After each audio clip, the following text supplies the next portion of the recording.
여러분 안녕하셨습니까? 양영태 TV의 양영태입니다. 오늘 11월 20일 금요일입니다. 오늘 조선일보 사설자에 공수처법 거부권마저 없애겠다는 여당의 일당 독재, 그런 제하의 글이 있습니다. 지금 전 신문에 오늘 공수처법입니다. 추미애하고 공수처에 윤석열 감찰, 무법한 감찰 이야기와 공수처법에 대한 신랄한 비판들이 전 신문에 거의 나 있습니다.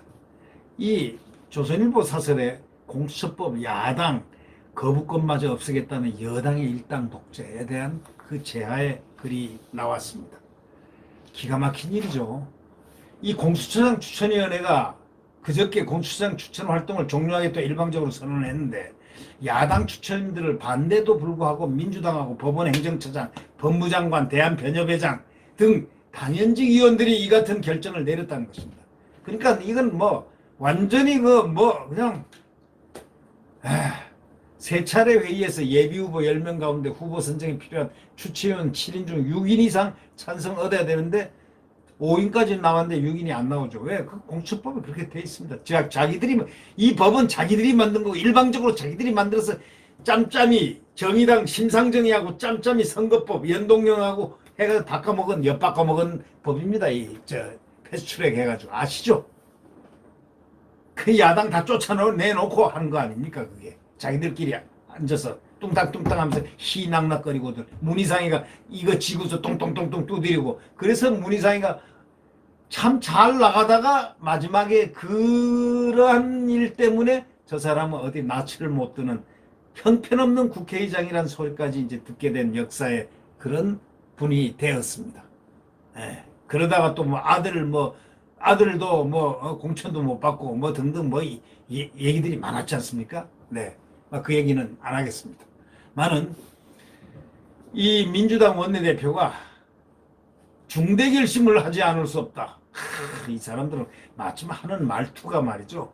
이 계엄사령관이나 무슨 포고령 하는 것처럼 이런 말법을 참 잘 써요. 국회의원이 말이지, 민주당 원내대표라는 자가 중대 결심을 하지 않을 수 없다. 본격적으로 공수처법 개정에 착수하겠다. 참. 이런 식으로 이 워딩을 할 때 좀 부드럽게 의회 민주주의자답게 좀 하면 어떻겠습니까만, 중대 결심을 하지 않을 수 없다. 뭘 중대 결심이요? 법대로 해야 되는 건데 법을 송두리째 바꿔버리려고 또 하는 겁니다. 자기들이 만들어 놓고 자기들이 성안에서 자기들이 만든 법을 자기들이 엎어버리고 또 하겠다는 겁니다. 이래 야당도 찬성하는 공수처장을 뽑겠다더니 완전 거짓말이었다는 것이 바로 나타난 겁니다. 자기 편 인물로 공수처장을 세워가지고 정권의 충견을 만들어가지고 정권의 안위를 구하겠다는 바로 그런 뜻 아니겠느냐라고 이 조선일보 사설자는 신랄하게 비판을 가하고 있습니다. 야당의 공수처장 후보 비토권, 이거는 공수처의 정치적 중립 확보를 위해서 필요하고도 충분한, 그리고 최소한의 장치입니다. 이 최소한의 장치는 국민한테 눈가림을 하기 위해서 한 거에 불과했다는 사실을 지금 웅변으로 증명하는 겁니다. 수많은 위헌 소지에도 불구하고 그나마 공수처가 정당성이 있다면 오로지 바로 이거 한 건인데, 야당이 거부하면 안 된다는 공수처장 임명이 안 된다는 건데, 그 조항마저 민주당이 먼저 넣자고 해서 자기들이 넣어가지고, 민주당은 당시 야당이 반대하는 사람은 공수처장이 될 수 없다고까지 했는데, 자기들이 야당이 반대하는 사람은 공수처장이 될 수 없다고까지 해놓고, 그래도 총선에서 압승하자 자기 스스로 만든 말이죠. 법도 시행해보기 전에 손바닥을 확 뒤집어 버렸습니다. 이런 사람들이 민주당 국회의원들입니까? 두고 보십시오. 민주당 국회의원들 중에서도 양식 있는 분들이 반드시 저항에 나설 겁니다. 언제? 이제 조금 지나 보십시오. 이재명, 이낙연, 또 대선 문제가 압축되고 앞으로 좀 시간이 갈수록 내년 선거에 딱 끝나고 나면 민주당은 양식 있는 그룹과 양식이 없는 그룹으로 갈릴 수도 있습니다. 민주당이 항상 저런 건 아닙니다.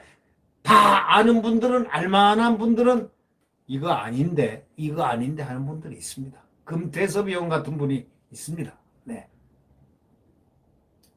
있는 정도가 아니고 꽤 많을 겁니다. 저번에 정성호 의원 보십시오. 예결위원장. 예? 추미애한테 대충 좀 적당히 좀 하세요.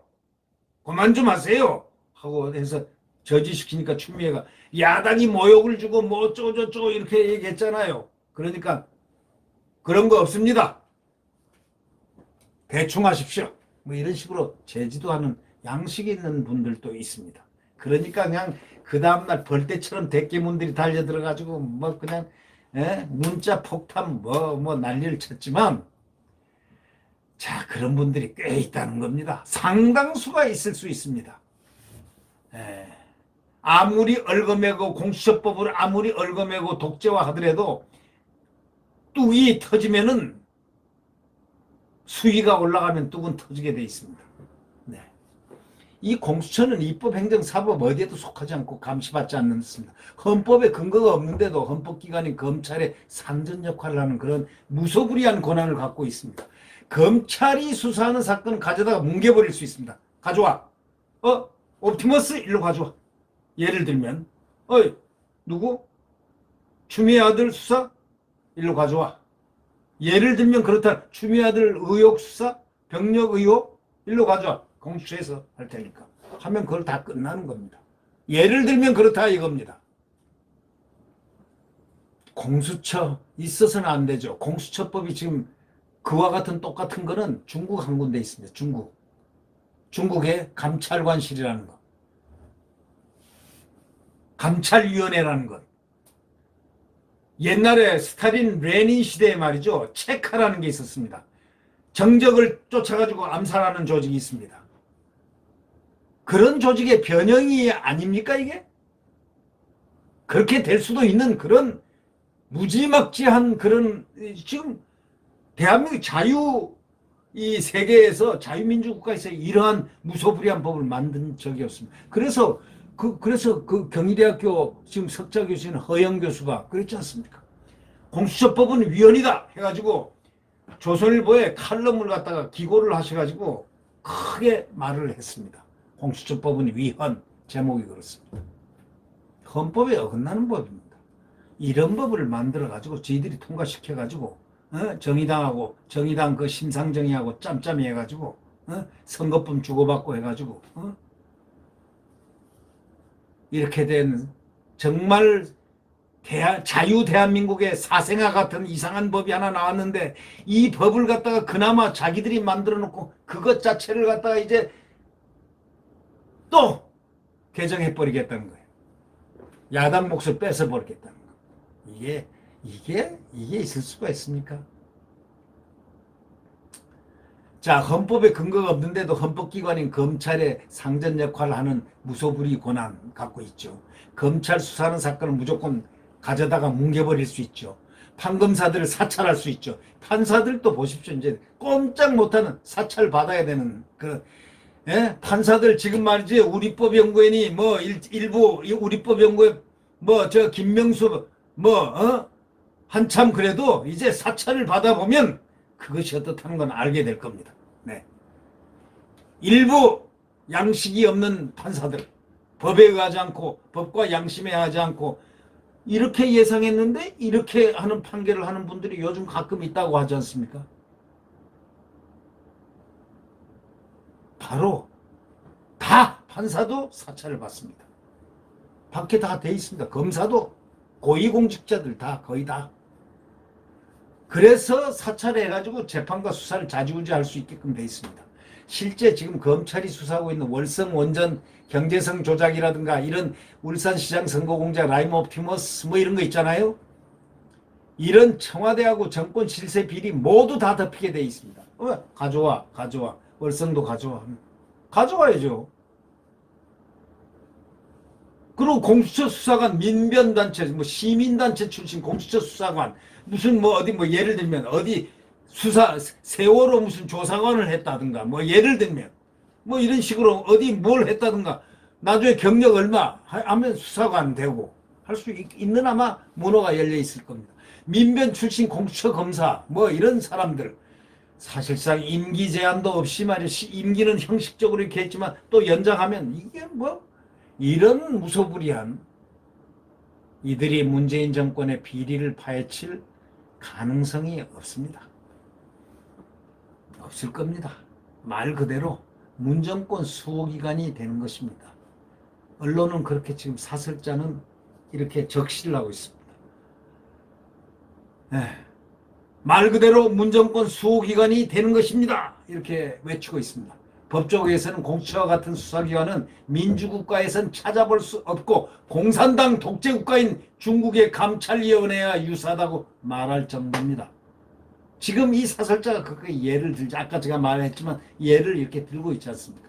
이 폭주를 견제할 야당은 100석 겨우 넘는 의석, 아무것도 할 수 없는 이런 실정.